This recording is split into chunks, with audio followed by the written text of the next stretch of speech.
Uyghur Doppa MedinMediniyet Bayrimi. Aptori Tahir Imin Uyghurian. Uyghur Doppa MedinMediniyet Bayrimi Uyghur xalqının özüge təvə bolğan milli medeniyet hadisesi.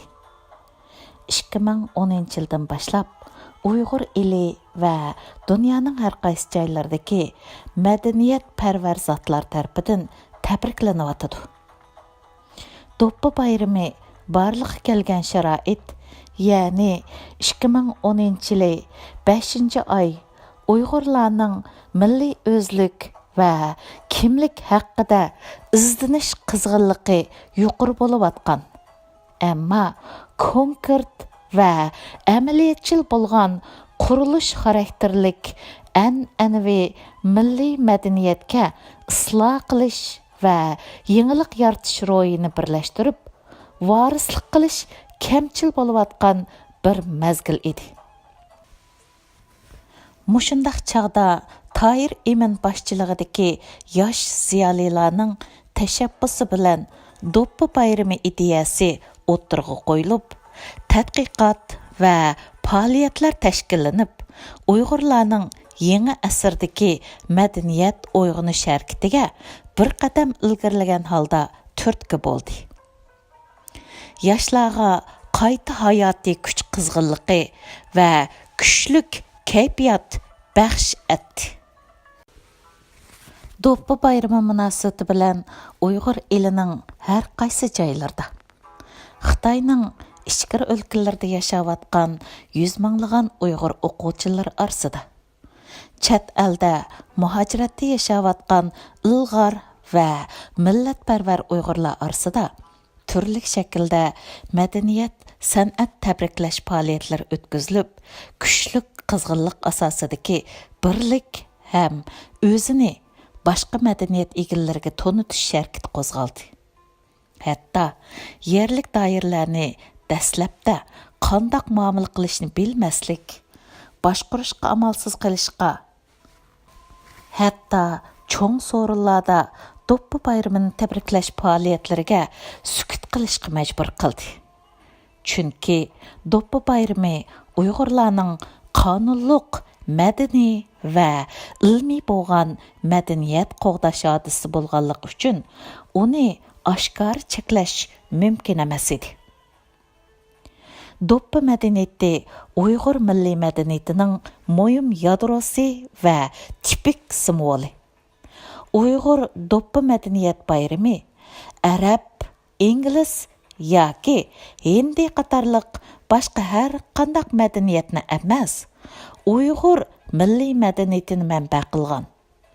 Shundaqla Uyg'urlarni markaz qilib tabriklanadigan, Uyg'urlarning o'z milliy madaniyatini cho'nqur hurmat qilish va qo'g'dashni, boshqalarga tonitishni markaz qilgan Uyg'urlarning umumiy madaniyat bayramining yadroliq misoli.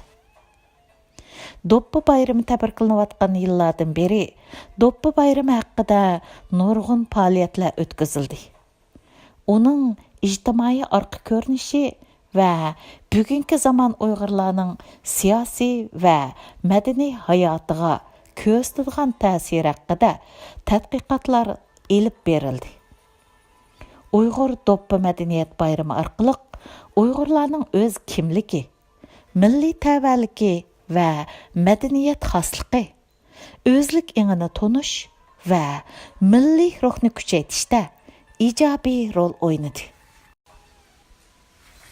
Uyghur Doppa MedinMediniyet Bayrimi orqali Uyg'ur otliq barliq kishilarning yurt, ijtimoiy orqa ko'rinish, jins, yosh, boyliq ayırmasdan birdak holda Uyg'ur kimligi ostiga uyushish, ya'ni Uyg'urlarning birligini kuchaytirishda kuchlik rol o'ynadi.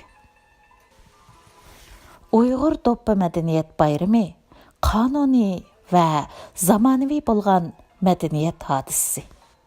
Shunga u boshqa millatlar bilan bo'lgan aloqa, tushunish va o'zaro hurmatda yashashga foydali.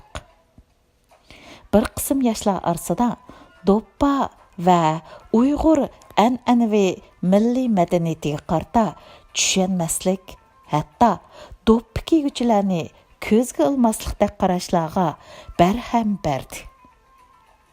Qismən şəhər ahalisi və məmuri xadimlar arasında umumlaşıb qalğan xata qarash, ya'ni doppini faqat motam murosimida kiydi deydigan qarashqa xotima berdi. Uyg'urlarda Qashqar, Otush, Xotan shaharlarini markaz qilgan Uyghur doppchilik, qo'l hunarvanchilik madaniyatining taraqqiyoti uchun keng fursat bilan ta'min etdi. Shundaqla do'ppi hunarvanchiligi bilan shug'ullanadigan necha 10 minglagan oila kishilarining tirikchiligi uchun bozor yaratdi. Uyg'ur rayonining sayohat asosi sovg'at buyumi qatorida Uyghur eli və hər qaysı dərəcəlik sayohat idoralari, madaniyat tarmoqlari tərəfindən Uyg'urlarning alohida mahsuloti deb muayyanlashtirilib, Uyg'ur madaniyatining tashqi kimligi bo'lib qoldi. Qisqasi, do'ppa madaniyati keng umumlashgan bir madaniyat hodisi sifatida Uyg'urlarda o'z madaniyatini qo'g'dash to'lqini qo'zg'adi. Tugadi.